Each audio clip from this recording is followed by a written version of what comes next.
Hi there, it's me, Tech Reformist, and today I'm gonna be showing you how you can add new fonts to Photoshop.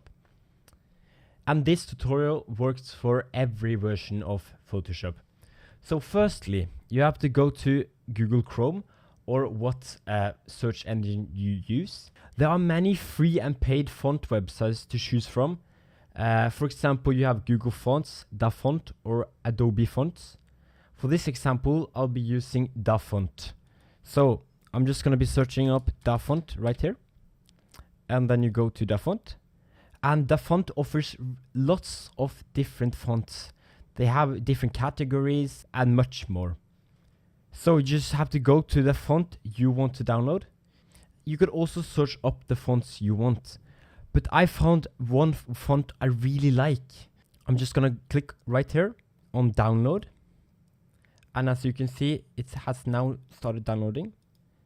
When it's finished downloading, you have to right click it and then click extract all and then extract.